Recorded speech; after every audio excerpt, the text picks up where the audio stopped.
तो दोस्तों स्वागत है आपका गुप्ता कोचिंग क्लासेस स्टेशन गली खेतासराय। आइए देखते हैं ये प्रमेय पहली क्या कहती है।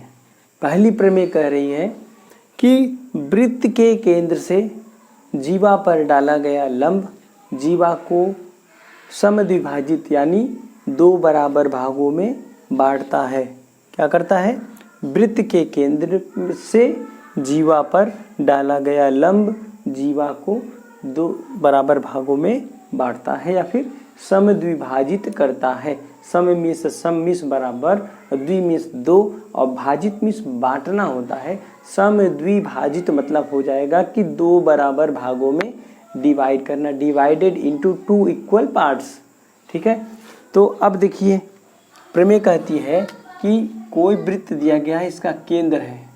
कह रहा है कि वृत्त के केंद्र से यानी इस केंद्र से जीवा पर डाला गया लंब, हम मानते हैं यहाँ पर क्या एक जीवा दी गई है ए और बी। ए बी एक जीवा है। जीवा किसे कहते हैं? इसलिए हमने पहले आपको बताया था कि जब तक आप जानेंगे नहीं कि जीवा क्या होता है तब तक आप किसी प्रमेय को या फिर किसी भी प्रॉब्लम को सॉल्व नहीं कर पाएंगे। तो जीवा वो होती है परिधि से परिधि तक केंद्र से न होकर जाने वाली रेखा जीवा कहलाती है। तो ये होगी हमारी जीवा। तो प्रमेय है कि वृत्त के केंद्र से जीवा पर डाला गया लंब होता है 90 डिग्री।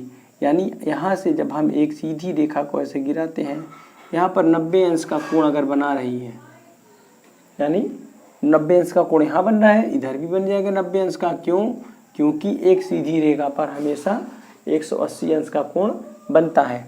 तो जब 90 अंश का कोण इधर बनेगा, 90 अंश का इधर बनेगा, तो ये लंब हो गया। ठीक, अब ये क्या होता है? लंब दो बराबर क्या है? तो जीवा को दो बराबर भागों में बांटता है। यानी ये जीवा जहाँ पर इसको मिलाएगी इस जगह पर दो इक्वल पार्ट्स में बट जाएगा। यही प्रमेय कह रही है। तो इस पर आधारित बहुत सारे प्रश्न मिलेंगे चैप्टर में। जब आप चैप्टर को देखेंगे तो इस पर आधारित आपको पूरा एक चैप्टर इसी पर आधारित है। पहला जो चैप्टर है 13A का, उसमें पूरे क्वेश्चन 4-5 जो भी क्वेश्चन दिए गए हैं सारे क्वेश्चन इसी पर ही रिलेटेड है। क्या है कि बस वृत्त के केंद्र से जीवा पर डाला गया लंब जीवा को दो बराबर भागों में बांटता है। अब जब दो बराबर भागों में बांटता है तो इसमें और क्या क्या चीज़ें हो सकती हैं? इसमें अगर हम एक चीज़ देखेंगे, इस केंद्र से इस जीवा को यहाँ पर मिला दिया है। अगर हम मिलाते हैं तो हम देखते हैं कि एक तो लंब ये मिल गया और एक आधार मिल गया और ये कर्ण मिल गया, जो कि वृत्त की क्या है? त्रिज्या है। लेकिन यहाँ पर ये काम करेगा, एक राइट एंगल ट्रायंगल का इसमें बन जाएगा ये हाइपोटेनियस, ये परपेंडिकुलर हो जाएगा और ये बेस हो जाएगा। यानी एक समकोण त्रिभुज बन जाएगा।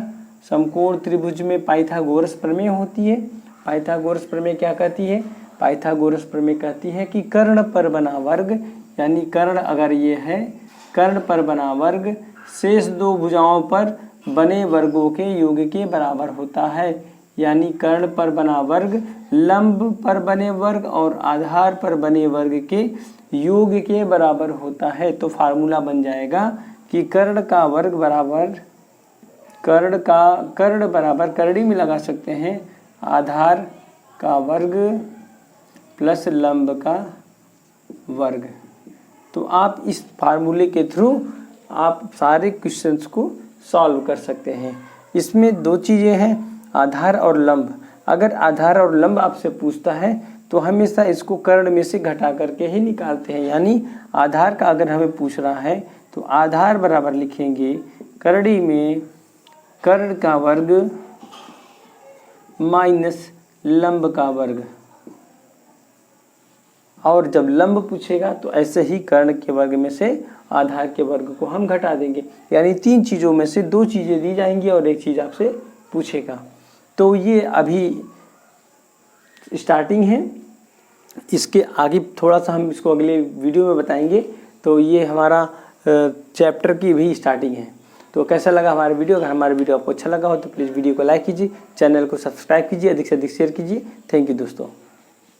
अगर हमारा वीडियो अच्छा लगा हो तो प्लीज़ वीडियो को लाइक करें, चैनल को सब्सक्राइब करें और दोस्तों को शेयर करें। हमारा वीडियो देखने के लिए आप सभी का बहुत बहुत धन्यवाद।